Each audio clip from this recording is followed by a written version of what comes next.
this episode's going to be full of ups and downs. Spoiler alert, I don't think it's all bad, but I think we're going to go through a bit of a sticky bit in here. How did you feel as a teenager saying that you potentially may have autism and not ADHD at the time?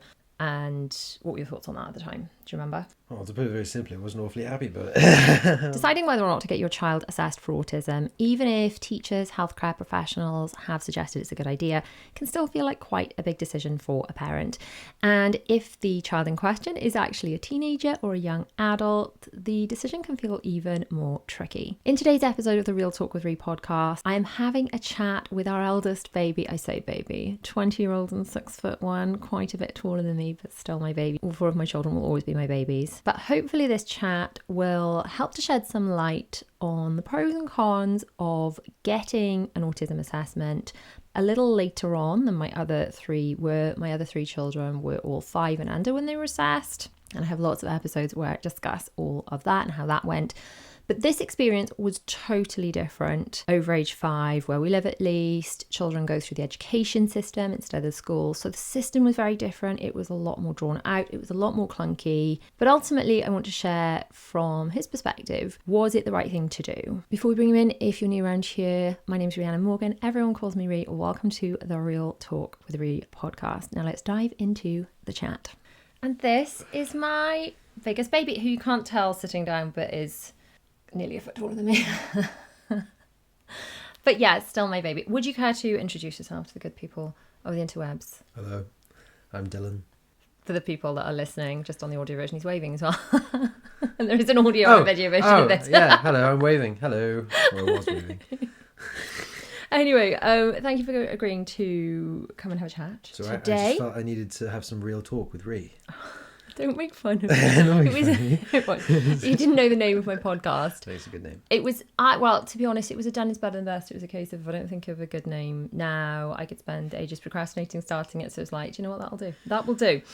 Anyway, I wanted to have this chat to hopefully shed some light on your perspective from the autism assessment side, because I do feel it was a totally different experience from when the other three were assessed.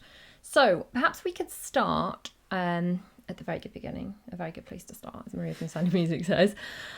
When you were very small, my perspective, having come from a family of just daughters, so I only had sisters, you used to do things that I thought were really random at the time. And my perspective as a mum of just one boy was like, wow, I didn't understand boys. I never had boys before. That whole men are from Mars, women from Venus thing must be so true.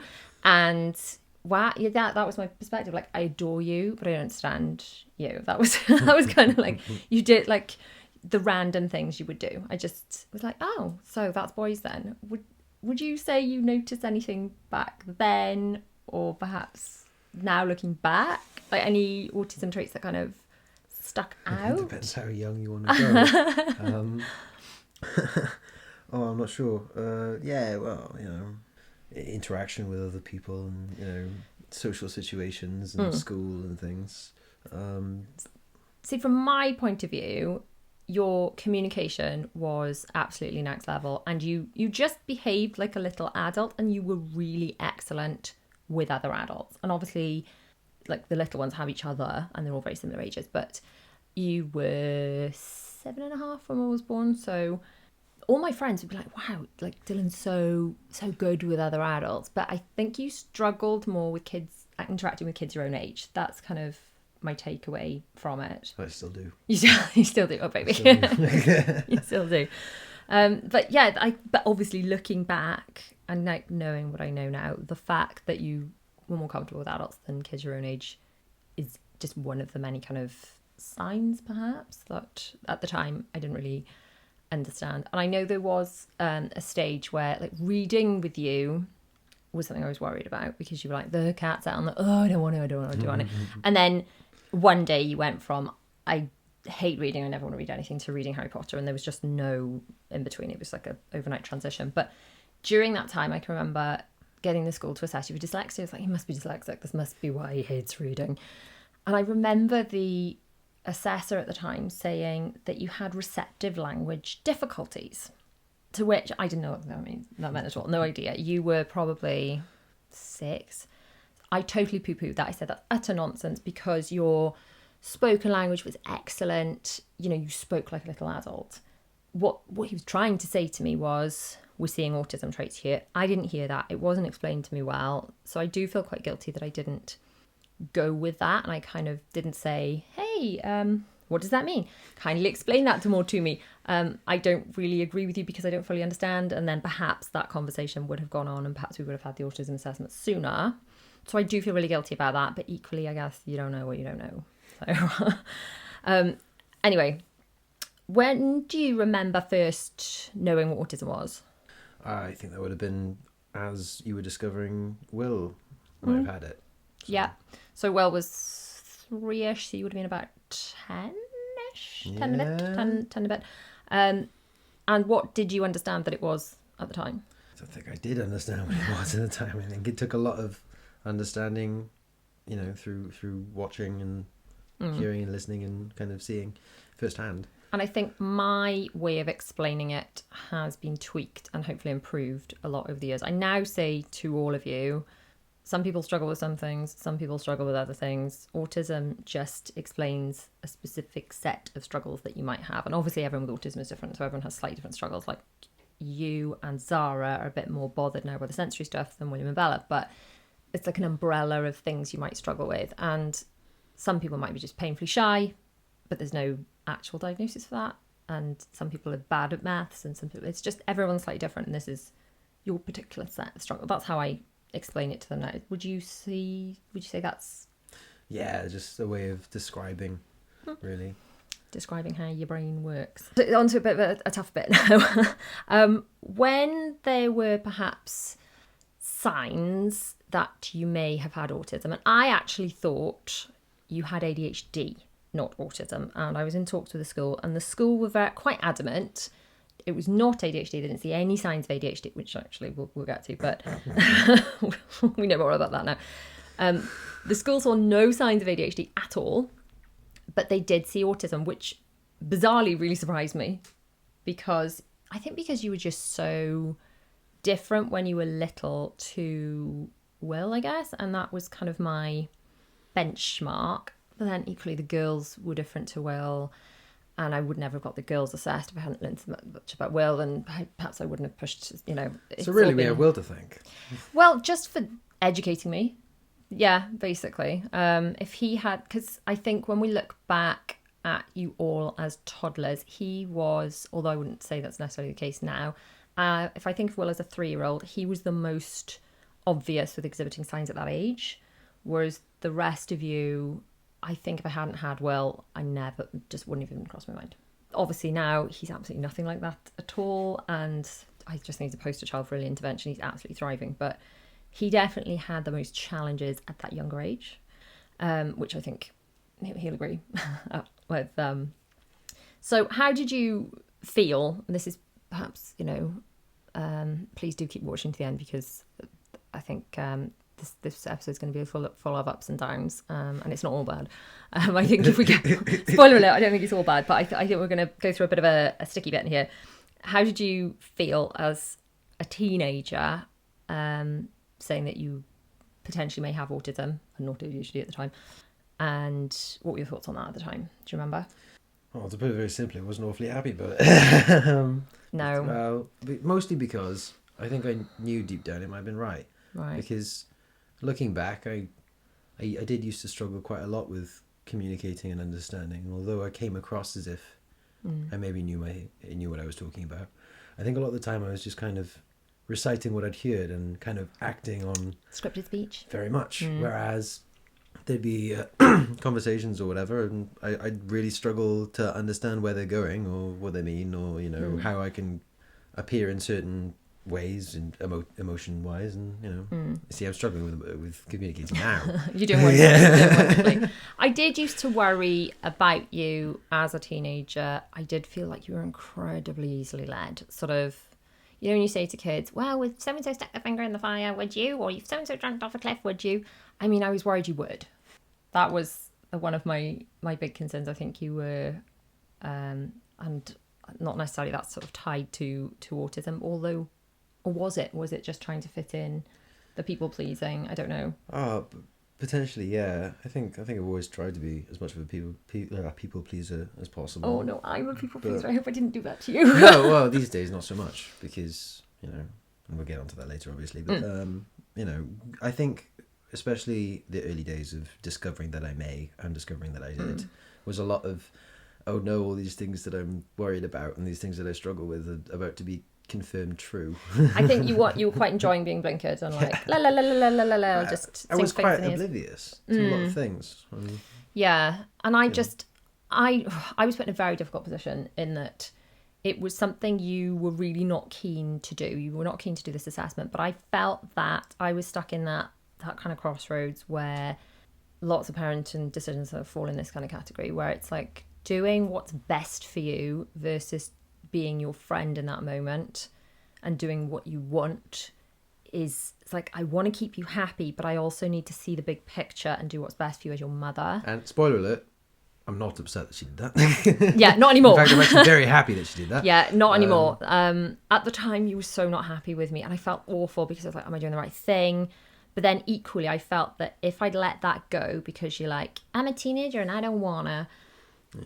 Like, there's an element of sometimes, if your children are ill and like the little ones, they don't want to take medicine or they don't want to go to the doctors. And it's like, well, I know you don't want to go to the doctors, but as your mother, I need to take you to the doctors. And this kind of felt, not that there was anything that needed fixing, but I really believe that in order to allow you to understand yourself best, and in order for me to be able to help you and understand you best, then this was something that you needed to do. And I know that I had this opportunity because the school had sort of put you forward for it. And if I didn't kind of go with it then, it might be a very long time in the future or never. And I worried about that for you, just not being able to understand yourself. And also there's an element of just doubt in your own head as a parent. So it's nice to be told, yes, it is, or no, it isn't. So you can stop second guessing yourself and going absolutely bonkers. Because would you, like, if you, I don't know if you can actually picture this now, if you'd never had an assessment, would you be like, am I not, I'll tell you one thing, is that I think getting the diagnosis, maybe this is answering one of the questions later. I think it is. Maybe I should have kept it for later. It's fine. I think it's helped with my self-esteem, because a lot of the things that I struggled with, I put on myself because other people didn't necessarily have those struggles. And I'd go, oh, I'm not very good at this, and everybody else seems to be. Well, why am I so awful at with the communication or the understanding, or why don't I understand the joke, or so on and so forth. And I think the thing that I probably unhelpfully beat myself up about is I honestly believe if you'd had that assessment, the diagnosis younger, you'd have that understanding. Oh, it's because of this, younger, and you wouldn't have had so many of those struggles where you were kind of beating yourself up. And I feel that a lot of the friction as a teenager, perhaps, is that a nice way to put it? The friction. Yes. The friction was perhaps just due to a lack of understanding on both of our parts. Yeah. Because I think I had a lot of issues with miscommunication, and perhaps I'd come across in certain ways, and I'd be grumpier than I intend to come across, and But then I didn't understand where that was coming from. Yeah, I think perhaps I would have been. I just had a different frame of mind if I'd had that awareness, and perhaps we'd not got into that kind of cycle. So just for some sort of timeline referencing, you were one of the COVID kids that were GCSE year when the world shut down, wasn't it? So you were due to do your actual GCSEs in 2020, which that was the year, wasn't it? The year that we shall not, we try not to speak about. So anyway, that was the year. And I think your whole year group, you were really dealt a rough hand. It should have been when you're sort of getting more freedom and the world was just closing in. It was a tough time for everyone, but your year I felt sorry for. And also those year sixes that had to go up to start secondary school blind with no transitions or anything. I think those 2 year groups had it the roughest. Everybody talks about the maturity difference and the difficulties of, they didn't have as much of that experience. Definitely. Yeah. Definitely. So obviously it's a really sort of important time for nurturing friendships and communication, and all that was just shut down.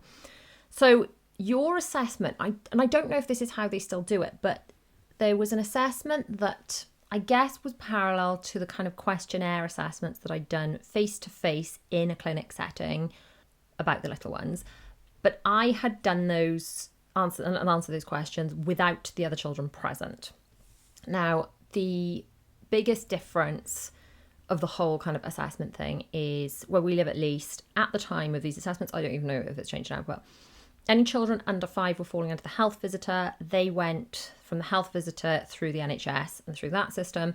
Any children picked up over age 5 were going through the school system. And I guess if you're over 18, then you go back through the NHS because there is no school system, I'm assuming. We can only assume. But the school system was like a longer waiting list, far more clunky. Although bizarrely, the lady that ultimately did your final assessment, your ADOS, also did one of the girls' assessments. So even though they're two different systems, some of the same players, the same doctors, are involved in both. So that assessment that we had online, the questionnaire, the kind of the interview-based one, I'm probably going to say was the roughest. And I don't want anyone to be put off by this because possibly they changed it. Perhaps you can take something away from our kind of experience. Perhaps it's a conversation we should have had beforehand if I'd had more awareness. But of all of your assessments, we've been through assessments of the 4 of you, that was the roughest experience I felt for both you and for me of all 4 of you, of all of it. It was just, it felt a little bit brutal in that I'm fully aware that in order to get an accurate assessment of, a child, teen, young person, whatever, you've got to be fully honest and you've got to give in-depth examples about answering the questions fully, not sort of giving half answers to protect someone's feelings. Now, with the little ones, obviously they weren't listening to it, and I could do that quite comfortably. I could say, yeah, look, they struggle with da-da-da-da-da. But everything I was saying in answer to the questions, you were sitting there right next to me, and I was like, geez, is this like the right thing to... And I didn't kind of vibe with the assessor. She seemed a little bit like a traditional matron, sort of. She was quite sort of, I don't know, not very warm. She was not very warm, and she was cold and callous. Well, of all, yeah. I don't want anyone to be put off by this because I still think it was for the best in the long run. But I just felt like I was being asked to list a bunch of things that you struggle with, but I was worried that you were sitting and listening to me list a list of what you would deem as your flaws, in inverted commas, and I thought that was rough. And I think at one stage you were like, can I go now? Do I need to be here? And I think they did excuse you. But I think I would have liked to see some questions that were asked to you while I was there, cool, like whatever.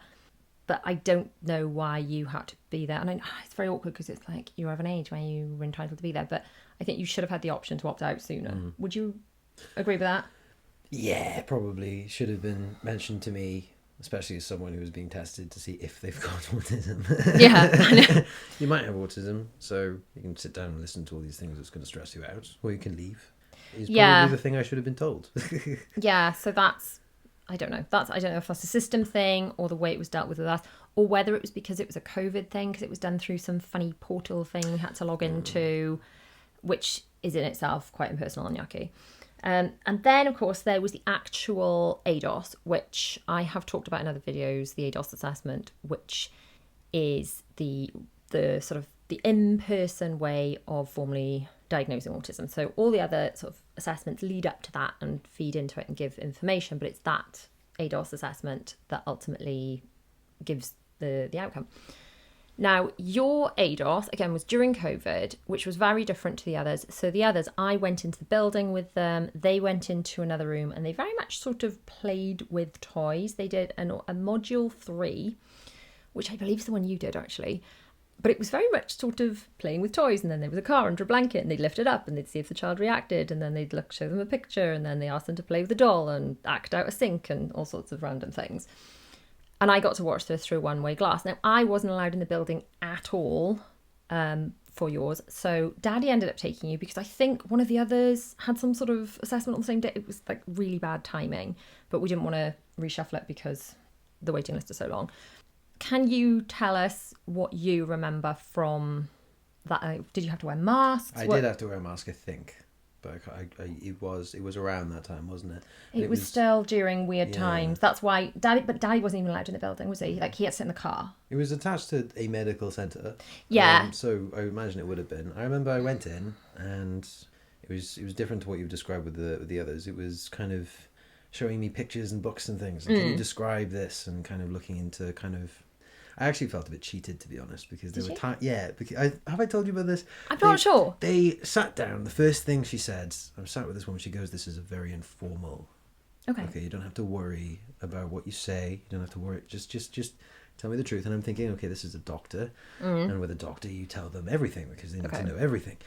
So I was reading through, and for those who don't know, you get a nice big letter at the end that goes through the whole process of why and how and what the official diagnosis is. And I'm reading this at the end. It kind of breaks it down, doesn't it? And one of the things they said was, didn't understand the formalities of the occasion, and started talking about, I was talking about my sex life and things, about my relationships, and because that's an important part of my life is and this is a doctor, you talk about these things. And I was reading that thinking, oh, come on. Right. but so maybe I've misunderstood that. So actually, I mean, I think that people in that profession start assessing you as soon as they see you. Yeah. and I know that they, and from experience, I know that they've done this with the others, with the little ones. It's as soon as they have a little chat in the waiting room, if they're using open or closed questions, to see the kind of responses they get. And although that might not necessarily be noted down or scored in the ADOS, it's definitely kept in mind for the report. So you went into a room. Was it one person, two people? Just one person. Okay. One people. I think there were two in all of the others, but then maybe the one person was just it was during that, limit the contact. It may also have been that I'm that much older, and that's the thing. But yeah, it was lots of just kind of, can you look at this book of this picture of a beach or something and just tell me what you see? And I was going, it's done in this art style, and you can see all these people on the beach doing these things, and reading back, they're analysing all of the different details I'm looking at. Are you looking big picture or focused on one very small? Like when Will was little, he would he this is a good example. He had to draw a picture every time. They had a reading book every week, and he had to draw a picture of, and there's this big scene in this book, and he had to draw, and he drew a light switch, which was like honing in on one tiny detail rather than big picture. That, and he hated drawing. He couldn't be bothered, so light switch was great. Square, rectangle, yeah, exactly. Fantastic. So I guess that's what that was looking for. Did you find that experience in itself? Was it okay? Was it stressful? Was it? It wasn't awfully stressful, no. And throughout most of it, even sitting down and talking to the woman, however cold and callous she was, it wasn't. Oh, no, not bad. That one. The one online, no. The one online, I think I don't know. I just found she was. I didn't feel that when I was bringing up my concerns for you having to listen to this, because I'd be saying things going, it's like, I don't feel comfortable saying this, and she sort of, I felt she was brushing over that, and I didn't feel she had empathy for. Maybe she has also. I mean, I don't know. we don't know, but I think that's why I felt that she wasn't perhaps as understanding. I know the woman that assessed you when you physically went in person assessed one of the girls and was wonderful, and I felt that she's very knowledgeable. No, she was quite nice. Yeah. How did you feel when you had? And I think I know the answer to this, but for the people at home, how did you feel when you had the results? Long pause. You're gonna have to edit this bit out. Long pause. I don't know, to be honest. This is actually something I'm struggling to recall now. I think vaguely. A mixture of relieved and a bit like, oh. I seem to remember you being quite cross with me and why I had done this to you. Well, I think I didn't really want it to be true, because I already knew that I struggled with all these things. And I think the big one was that I struggled in school, and I struggled making friends. And I felt a bit lonely, and I didn't really want to be lonely. And, being told I had this was, why I was lonely or whatever. And I just wanted to ignore being lonely altogether and just not be lonely. Well, the word lonely has lost all meaning. It has too many times. Yeah, I seem to remember you being quite cross with me, and I explained to you at the time that this doesn't have to mean anything. It doesn't have to change anything, and that you didn't have. We had this diagnosis. You did not have to tattoo it on your forehead. You did not have to disclose it to anyone you did not wish to disclose it to. If you don't want to discuss it with anyone, that's your prerogative.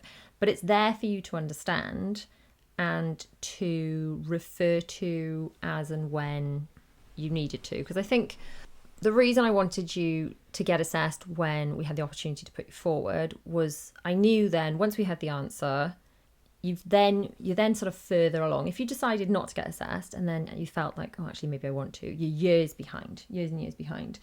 Whereas even if you had this assessment, this diagnosis, and you didn't want to do anything with it, you weren't ready, you didn't want to tell the school, which initially you didn't want to, because you were genuinely loved by this point. You didn't want to tell the school, you didn't want to tell anyone. I thought, well, that's fine, because if and when you're ready to do that, you've got it, and you could get any extra additional help or whatever almost instantaneously. Now, it wasn't such a relevant thing for you, because it's one of the things. So a lot of people say that what extra help is available from the school. I would say largely from the little ones, it's understanding. And I know one of my big concerns with Will, he was so incredibly bright, but didn't want to comply with any kind of social norms at all when he was small. Didn't want to sit down, join in, keep his shoes on indoors, anything. And I was worried that he'd just be branded as naughty. And I think the concern with undiagnosed kids with autism is they might be told off for doing things just because they are overwhelmed and overstimulated, and perhaps having that understanding from the teachers that actually they're not being naughty or being defiant. It's just, I'm struggling with this, and to have that understanding to go, hey miss, I need to do that thing where I just go chill for 5 minutes and just go and decompress, and then I can come back, and having that understanding. So I know initially you didn't want to disclose that, but I knew that was sort of there and ready for you when you wanted it. But the big one, from a formality point of view, is potentially you could do exams in a separate setting or have extra time if necessary. Now, obviously you weren't doing formal exams because COVID. So there wasn't an exam setting where you were all in the hall. So it wasn't super relevant for you at the time. Do you recall discussing it with any teachers or anything? Or I don't think I brought it up at all until university. Yeah. With university, and they've offered me extended time on assessments. And I'm supposed to have, well, I haven't actually accepted it, but I've been offered to have a mentor of some kind that would sit down and help me with whatever I needed, whether it be planning or revision or whatever. So it's good to have that option if you require it. So you haven't necessarily tapped into things that are available to you, but however, what difference would you say having the diagnosis has made to you in your life generally? A massive one. Really? Okay. So my relationships with friends, family, partners, whatever, has become far easier. Okay. I think communication, understanding. I think, for example, I can kind of understand that the way that I would word things may come across in ways that I don't expect. I think there's many times where I've said things and I've gone, oh gosh, 1 second, have they taken that in a different way, or I don't know. One of the things I tell people when I'm explaining how my autism affects me is that with almost any interaction I have, I feel a bit blind as to how it went, and I don't actually know how the other person feels about it, and whether or not it was a fake smile or a real smile, or whether or not we're actually getting along, or they think I'm awful. I have no idea. And obviously other people are quite able to control all these things and communicate these. That's the other thing. Yeah, that's the other thing. Is I don't pick up on all the signals potentially, and I'm thinking, oh gosh, am I missing all this? So that helps me a lot with that, but also my self-esteem. And I'm realizing more and more I struggle with sensory things, and I now I've got these loop earplug things I can put in my ears. That's so good. If I'm getting a bit over, it's a bit too loud, it's a bit too Can I just make an observation that when you lived at home full time, that stuff didn't seem to bother you? I felt like you'd just been brought up in a den for so many years and just kept adding children and adding noise. You didn't seem to notice the sensory stuff until you went away to university and you had time in quiet. Yeah. And then you came back and you were like, oh, so every time you come home now, I can see you a bit like too many people are talking at once, and but you didn't used to sort of feel that. You didn't seem to be bothered by it, but I think you were just so used to it it was just so the norm. It had been for such a long time, and the noise level had grown, hadn't it? So, Yeah. like, obviously, like, just a baby wasn't like in your face, and they became Very more on your face. incremental. Yes. And then suddenly it was none, and then suddenly it's all again whenever I come back, and now Yes. it's like, okay, I need to. And I kind of noticed that with Zara. So the middle two always went to, you know, soft play and all that kind of stuff, and had been going, you know, we'd been taking you and Will was baby, and there hadn't been a break in it. Whereas then COVID, I felt, was that break. And then Zara, I can remember we went to the Legoland Discovery Centre, which had that kind of the soft play noise. We all know what that is, just the kind of indoor din. And I can remember her being really overstimulated by it and thinking, wow, that isn't something that you lot had struggled with. But I guess you lot had always been in that setting. I don't know, it's just funny, like even now, how you all have slightly different struggles. So Will could do scare mazes in Alton Towers. I remember talking to him in the queue, going into one of the scare mazes, going, wow, like, this just doesn't bother you. And they were terrifying. They were really sensory, really creepy, people grabbing you and touching you, and the noises and the smells.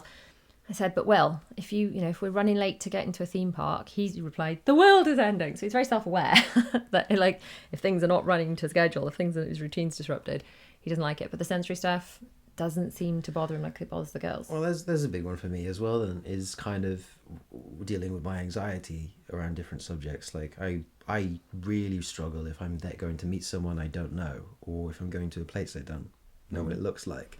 And I usually spend the walk there going, oh my gosh, what's it going to look like? Who's going to be there? What will the expectations be? What will the social norms be? But then, what will, and now I know to go, okay, relax, okay, calm down, it's going to be okay. But then previously, I probably would have done it for Will, but then you all would have benefited from it. If we were going somewhere, I would have shown you so many videos about the place, and like, you lot don't do brilliantly with surprises. And even like all of, not so much you, but the three little ones adore Disney, like adore. But I could never just spring, we're going to Disney today. I've even said to them, how would you feel if I said we're going to Disney today? They'd be like, well, please don't do that. Please don't do that. They love Disney. I know. They love Disney, but they love having a surprise. We're going in a few weeks' time and we can plan it. Like, do you remember we did the first cruise? We did the reveal. Mm-hmm. And the reveal was, hey, we're going on a Disney cruise. I'd shown them what a Disney cruise was beforehand. The reveal was about 3 or 4 months before we went. I was like, yay, we're going on a Disney cruise. And we did that thing where we like followed the string through the house. And they were so excited. But I think if we're like, we're leaving now, they would be like, nope. I think what I'm getting back to in a very convoluted way is that before you went to university, if we were going somewhere new, I kind of would have done that, preparing you for it a little bit more. Oh yeah, certainly going to university has taught me a lot about myself. And I think part of why I'm so glad I had the diagnosis was being able to go to uni and go, okay, I'm realizing all these things about myself, but I already know why. Yeah. Rather than going, oh my gosh, I have all these struggles, and oh my, I would have been really spun out, I think, otherwise. You called me shortly after, I think, like you'd started uni, a couple of weeks after maybe, and you'd reread your autism assessment report. Okay. And you'd said, wow, I know that I thought this when I had it, but I hadn't. I think at the time you said you hadn't really read it. You'd kind of looked at it and gone, I don't want to read this, and you weren't interested. And I think you'd sat and really read it, and your reaction was, wow, it's so accurate, but they missed stuff. I was quite upset the first time reading it, because again, it was a bit like reading out all my flaws.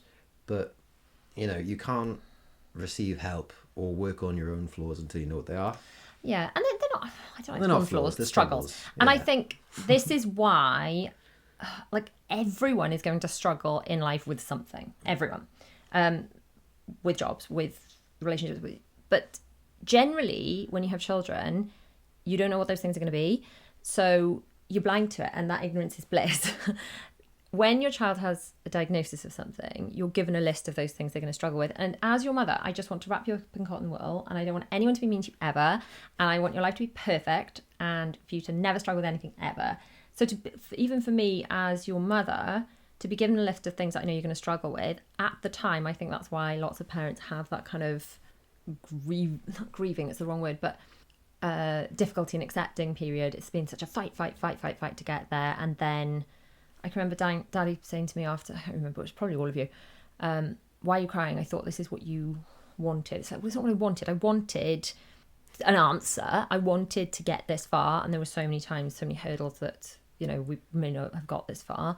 But I think I'm still allowed to have feelings. Well, it hasn't solved anything. I still get really squeamish if I touch velvet, or get overstimulated in public, or, you know, get really upset about things I don't need to. But you know why that is. But I know why, and I know how to deal with it. That's the big thing as well. Thing. It's the fact that I know where to go, and I know what to Google, and I know what to look into, and I know what the exercises are, and the thought processes I need to go through to calm myself down. Yeah. So now I can go, okay, I'm worried about this, and calm myself down.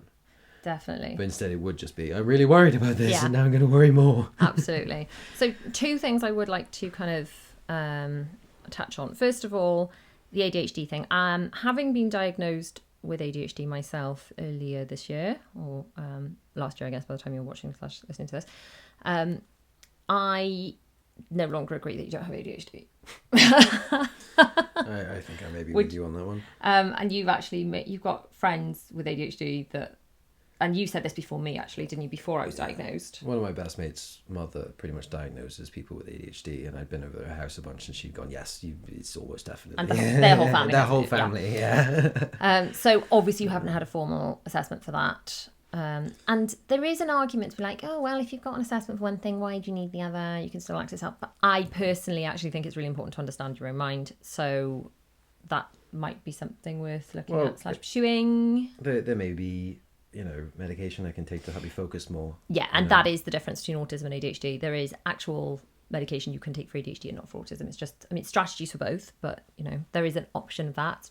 And again, even if you don't necessarily want medication, because I was really, like, I did not want medication when I went for my autism ADHD assessment.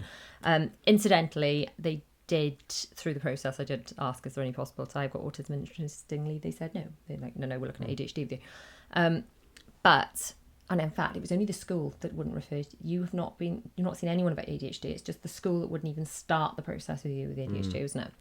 So perhaps I should have pushed harder for that. Again, beat myself up about things I didn't do. So there is that kind of factor, and that's probably worth looking at. But I think the biggest thing for me, the biggest difference I've noticed for me with you is your level of self-awareness has been just impressive, and how well you've coped with, you know, managing in uni, but just understanding interactions and being able to be aware and analyze them, and the way that you talk about yourself is just, it makes me really proud to. It really does. And the way you explain things to Daddy when he just I empathize with my father a lot, because my father seems to struggle with a lot of things I struggle with. The difference is he isn't diagnosed, and he obviously hasn't quite got the I was raised on the chimp paradox, you know. I was raised on, if you're worried or sad about things, there are solutions to this, and here they are. Well, yeah, I mean, I think it's a bit more, that's a very simplistic way of putting it, but basically, that for those who don't know, the chimp paradox, it's a good way of explaining how your brain has got the parts of your brain that are conscious and logical and up to date and modern, and there's the part of your brain that is not evolved, but it's just there for your safety and survival. And when something happens, like a good example is talking on stage, or someone being mean to you in an office setting, and you get all like hot and sweaty, and you think, and that's your subconscious brain going, hey, if people don't like you, you'll get thrown out of the tribe, and you'll get eaten by lions in the jungle, and it's danger. But we're not in the jungle. We're not in the jungle, and there's no actual real danger. So then we can go, hang on, there's no actual danger. You know, what's the worst that can happen? I speak on stage, I fumble my words. Someone is mean to me in the office, I'm not going to die, you know? So, yeah, that's all that is. But no, how you kind of managed to explain things to Daddy is impressive. Because I think you can empathise with his struggles more. It's very easy to identify. I can look at my father and kind of really quite understand a lot of what he's talking about, what he's thinking about, kind of vaguely in different directions. I think it's one of those things of, I recognise what you're struggling with because I've struggled with it, and my solution is this. Well, Christmas Day. Okay, so Christmas Day. Christmas Day. I had been organising Christmas Day since September, and for some reason on Christmas Day, after everyone opened their presents, I kind of went, oh my goodness, Like, I felt so tired. So I had a lovely time, but I was just tired all day. So when the children had gone to bed, you and Daddy were still up, I said, do you know what? I am so tired. I'm going to put myself to bed. I'm really sorry. You know, I don't want to disappoint anyone, but ultimately I need to go to bed. What did he say? Bye then. Something like that, yeah. So I was like, yeah, but this is, so his reaction was blunt and almost offended, wasn't it? I think his reaction came across as blunt and almost offended. I think his reaction was supposed to be playful, because no, seriously, Was it? no, I'll Okay. tell you. No, I think that perhaps this is the thing I should have talked to you about before then. right. A big thing in the autism community, as someone part of the autism community, Okay. is blunt humor. And as you are very well aware, that is definitely my father's humour. It's very straight to the point and serious. And he will say it with a serious, straight face, because why would you say, you know, the joke's not as funny if you're laughing whilst you say it, you know? So I think he doesn't need to say No, and I think he couldn't see that I'm sitting there going, I feel really guilty. I'm so sorry. I don't want to let anyone else down. He couldn't read that in me. So I said, look, I'll show you. Yeah. And I turned to my mother and I said, oh, Mum, it's okay. You've done a fantastic job. Everybody's been really happy. We're all really, really grateful. Thank you so much. We've had a wonderful day. You know, we love you so much. Which was above and beyond, but did mean a lot. And you gave me truth. a massive hug. You know. And then you were like, now your turn. And he stood there. And he's like, now tell her you love her. Now say she's done a good job. And I'm like, and he's no, seriously though, because you know you have relationships and you have partners, whatever, and you eventually you've got to realize that you're not the only one with needs. Yeah. You know, and other people's, you know, it's just recognizing what those needs are in other people and trying to meet them as best you can. Yeah, I don't think I'm allowed needs. Oh, but you are. Doesn't feel like. Oh, but you are. Yeah. I have been saying I might start charging my father for these. You can make a fortune. Yeah, so that's okay. Back to the kind of the whole thing. So overall, would you say that you're glad you had the assessment when you did? Is there anything you would change about it? I only wish that I had prior to the conversation with this woman done more research, to be honest, because But that should have been my job. I should have. well, no, I think I went in going, I know what autism is. You know, Will's been around since I was 7 years old. You know, and I kind of went into it and just answered all the questions and did the things. But like you say, after that, I'd read the diagnosis and thought, well, and which was quite some time after that incident. Quite some time. 2020 hindsight, having done a lot more research and learned a lot more about it, and gone, oh, I really wish I'd said more. I think you were like, la, is this over yet? You didn't want to say more. You wanted to just get out of there. Because my diagnosis officially says you have autism, and then it lists a bunch of the struggles I don't have. Which, incidentally, they don't do with ADHD. With an ADHD assessment, you've got to fight to get any form of piece of paper. After I was like, I literally left the ADHD assessment going, did I just make that up? Am I mad? Can you give me something to prove I'm not mad, please? It's weighty, the autism diagnosis, comparatively. It's but like at least it's a big envelope with pages and pages. But at least that gives you, like, you're going to good. detail of how you can help yourself in your life. Whereas the ADHD one was not like that at all, which was really quite different. So I think my only regret is not doing it sooner. I honestly believe that early intervention, and I'm aware that beating myself up for this is not helpful. So if you are in a similar position to me and you're thinking, now should you get your child assessed, today is better than tomorrow, and the next day, you know, don't try not to do what I'm doing, which is beat yourself up for not doing it sooner. Just do it as soon as you possibly can. But the earlier the intervention, I think your life would have been easier if you'd had that understanding, and if I'd had that understanding for you a lot sooner. So what would be your words to any parents or teenagers or young adults considering, you know, if someone's pointed out maybe you need an assessment, and they're considering their options, what would be your words to them? Learn about it before you do anything else, because I think with or without a diagnosis, understanding what it is and what the struggles might be, and understanding what you do and don't identify with, is going to massively help you either way. I think getting a diagnosis is a very, very good idea.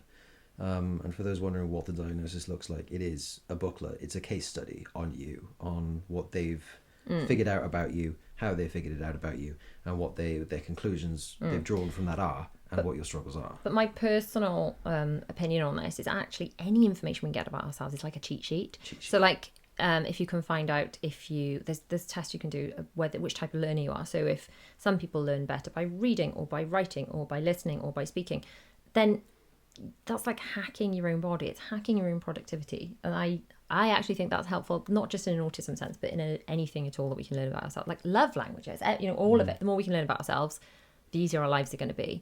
The only thing I would kind of add to that is for anyone on the fence, and I speak to so many people, they're like, oh, we're fine now. We're not. They're like, have you put them down? I've got these concerns. Have you put them down on the waiting list for an assessment? Oh, no. We're going to see how it goes. And I'm like, because the waiting lists are so long. It's like, please don't wait. If you've got any concerns at all, if you think you might want to, and you're given the opportunity to put your child's name on the waiting list, do it. Because otherwise, you could be a year or two down the line, and things could be so much worse. You'd be thinking, why didn't I put my child's name down? Equally, it could be a couple of years later, and you could be like, well, that turned out to be something and nothing. Give the place to someone else. And that's a decision you can make later. So I don't feel you've got to make a decision on whether they're going to be assessed or not until you actually get offered the assessment. I would just say, please don't dither in the whether you're going to be able to get your child assessed or not, because I know a lot of other people have had one very supportive teacher going, I think I see, and you've had that particular school year, there's been an option to put the child forward, and then perhaps they've gone into a different class and there's been another teacher that's perhaps a little less aware of autism, and perhaps your child's struggling more but they don't see it at all. And then if you haven't got that support, and it just perhaps would have been better to get, I just don't dither. Just that would be my, I don't know what your thoughts are on that. No, exactly that. Yeah, I think don't fall into this belief that it's not going to achieve anything, because I was very much in that belief and I was very much proven wrong. And like I say now, I wish I'd almost put more effort into the periods in which I was doing that, because I could have gotten more out of it perhaps. Yeah, but the assessments.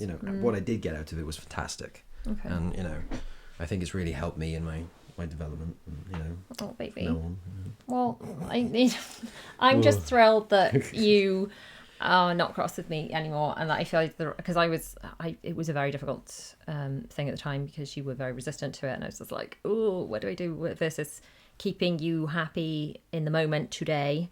But then ultimately there's the you would have had chocolate cake for breakfast every day if I'd want you to do that as well. It's my mother worries a lot about the job she does, and I have to remind her that she's done a fantastic job with me. Oh, thank you, baby, because I do worry. I'm very grateful for everything she's done for me. Oh, sweetheart. Yeah. Well, I don't. I'm going to cry, so stop. Oh, come on. No, I am. I'm very grateful. Just a quick cry break. No, I'm very. This has been nice to talk about. Actually, I think it was quite an experience back then, and I'm glad. I think this chat has confirmed what I already thought, that now you actually are glad, and I'm glad you're glad that we can just, the more we can learn about ourselves, then the easier things can be. So if you want to know more about autism, the experience I've had with the children, assessments, all that kind of thing, there's a playlist I have popped on screen now, or you can check out some early release videos inside of my Patreon, or if you're just listening, rate, review, subscribe, all that good stuff, and I'll see you in the next episode. Bye.